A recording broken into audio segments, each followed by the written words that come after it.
Hello guys, welcome back to my YouTube channel. ఈరోజు మనం east Godavari civil constable female యొక్క cut off మనము analysis చేసుకుందాం. టోటల్ ఫీమేల్ క్యాండిడేట్స్ వచ్చేసి మనకు 270. ఇందులో ఏమిటంటే మొత్తం ఓవరాల్గా female candidates Rajamahendravaram, east Godavari ఇద్దరు కలిసి 470 మంది దాకా మనకు డేటా వచ్చింది. బట్ ఇందులో ఓన్లీ ఈస్ట్ గోదావరి చూసుకుంటే 270 మంది దాకా ఉండే అవకాశం ఎక్కువగా ఉంది. ఇంకా ఇప్పుడు ఈ 270 ఫీమేల్ క్యాండిడేట్స్ కాను ఎన్ని పోస్టులు ఉన్నాయి? అందరికీ 98 ఉన్నాయి.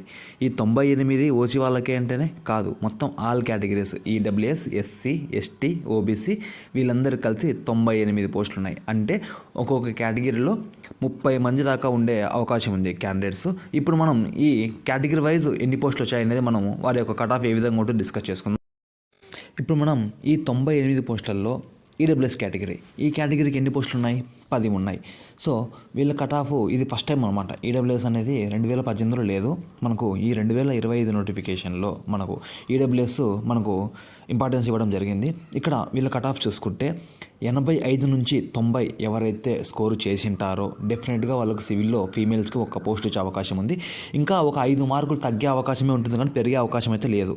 5 మార్క్స్ అయితే ఈజీగా తగ్గుతుంది. 80-85 లోపలే ఉంటుంది అన్నది నా cut off. But safe score అయితే 85 to 90. ఇంకా బీసీఐ కేటగిరీ చూసుకుంటే వీళ్ళకి ఎన్ని పోస్టులు ఉన్నాయి? 7 పోస్టులు ఉన్నాయి.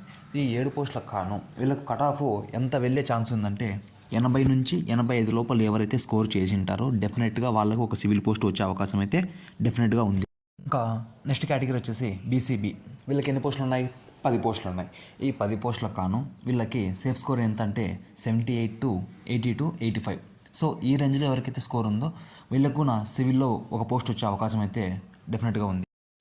ఇప్పుడు బీసీసీ, ఈ బీసీసీలో వీళ్ళ కేటగిరీలో వీళ్ళకి ఎన్ని పోస్టులు ఉన్నాయి? ఒక పోస్ట్ మాత్రమే ఉంది. ఈ ఒక పోస్టు కాను కాంపిటీషన్ ఉందో లేదో అసలు తెలియదు మనకు. సో వీళ్ళ కట్ ఆఫ్ అయితే మ్యాక్సిమం అందరికంటే తక్కువగానే ఉంటుంది ఈ బీసీసీ కేటగిరీ వాళ్ళకి comparing to all categories. So మన ఎక్స్పెక్టేషన్ ఏంటంటే 70 నుంచి 75 ఎవరికైతే స్కోర్ ఉందో బీసీసీ కేటగిరీలో వాళ్ళకి వీళ్ళకు ఈ ఒక పోస్ట్ వచ్చే అవకాశం ఉంది. ఇంకపోతే మీరు వీడియో చూశాక కామెంట్స్లలో నన్ను అనుకోవచ్చు, బ్రదర్ ఏంటి కట్ ఆఫ్ ఇంత తక్కువ ఉంటుందా, నిజమేనా, ఇది నమ్మచ్చా, ఇది ఫేకు అని కొంతమంది కామెంట్స్ పెడతారు. దానికి రీజన్ డెఫినెట్గా నేను ఈ వీడియో లాస్ట్లో మీకు చెప్తాను. ఇంకపోతే ఇప్పుడు మనకు బీసీడీ కేటగిరీ, ఈ కేటగిరీ వాళ్ళకి ఎన్ని పోస్టులు ఉన్నాయి? 7 పోస్టులు ఉన్నాయి.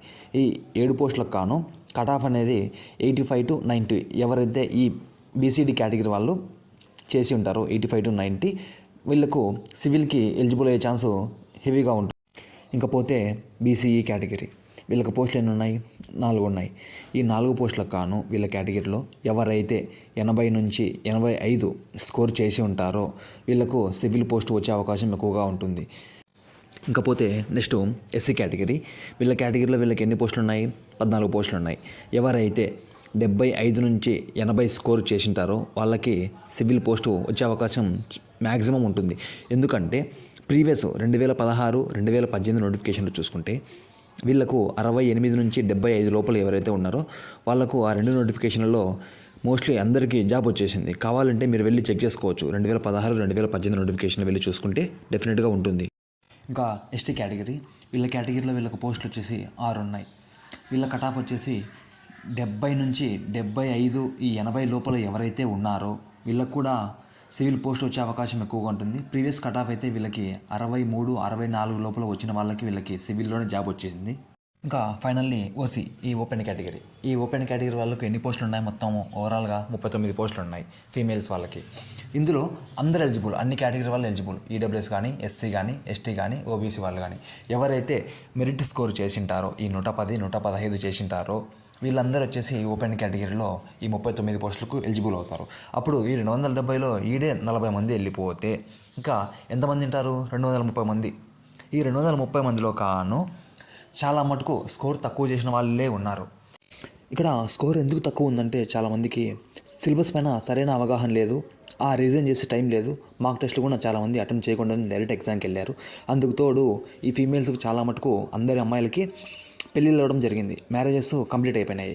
కొంతమంది బాగా చదువుకున్న వాళ్ళైతే ఈ సాఫ్ట్వేర్ జాబులకి, ఇంకా కొంతమంది ట్రై చేసే వాళ్ళైతే ఎస్ఎస్సి జీడీ ఆల్మోస్ట్ 2-3 నోటిఫికేషన్లు అనేది ఈ మిడిల్లో ఈ కోర్టు ఈ కేసు పెండింగ్ అవ్వడం వల్ల మిడిల్లోనే 2-3 నోటిఫికేషన్లు కంప్లీట్ అయినాయి. అందులోనే సగం మంది అమ్మాయిలు అక్కడ ఎస్ఎస్జీడీలో సిఐఎస్ఎఫ్, బీఎస్ఎఫ్, సిఆర్పిఎఫ్ వీటిల్లో సెటిల్ అయిపోయారు. ఇంకా చూసుకుంటే రిమైనింగ్ క్యాండిడేట్సే కదా, వీళ్ళే కదా ఎవరైతే ఈ ఎస్సీ ఎస్టీ కేటగిరీ కావచ్చు, ఓబీసీ కేటగిరీ వాళ్ళు కావచ్చు, అందరూ ఆల్మోస్ట్ 85-90 లోపలే ఉన్నారు స్కోరు. సో అప్పుడు ఏమవుతుందంటే కట్ ఆఫ్ లిబరల్గానే వెళ్తుంది, 100 లోపలే వెళ్తుంది ఓసీ కేటగిరీ వాళ్ళకు కూడా. ప్రీవియస్ కట్ ఆఫ్లు చూసుకుంటే మనకి ఎన్ని ఎస్సీ ఎస్టీ వాళ్ళకు 67, 68, 70కి జాబ్ వచ్చినాయి. ఈ ఓపెన్ కేటగిరీ వాళ్ళకు ప్రీవియస్ 2016, 2018లో చూసుకుంటే 111కి జాబ్ వచ్చింది. సో ఈసారి కాంపిటీషన్ తక్కువగానే ఉంది, పోస్టులు ఎక్కువగానే ఉన్నాయి. ఇంకా కట్ ఆఫ్ గురించి చూసుకుంటే ఎవరు భయపడాల్సిన పని లేదు. ఆల్మోస్ట్ అందరూ 80 నుంచి 100 లోపలే సేఫ్ స్కోర్ చేసి పెట్టుకున్నారు. 110, 120 ఎవరైతే క్రాస్ కాలేదు. సో కాబట్టి ఎవరైతే 80 నుంచి 100 లోపల స్కోర్ ఉందో డెఫినెట్గా వాళ్ళకు సివిల్లో ఒక పోస్ట్ వచ్చే అవకాశం ఉంటుంది. ఇంకా నెక్స్ట్ మనకు ఏ డిస్ట్రిక్ట్ వీడియో చేయాలో ఆ డిస్ట్రిక్ట్ నేను కామెంట్ చేయండి. ఫీమేల్స్ డెఫినెట్గా నేను ఆ వీడియో చేస్తాను డేటాబేస్తో. ఇంకా మన ఛానల్ని సబ్స్క్రైబ్ చేయని వాళ్ళు ఉంటే సబ్స్క్రైబ్ చేయండి. Thank you very much.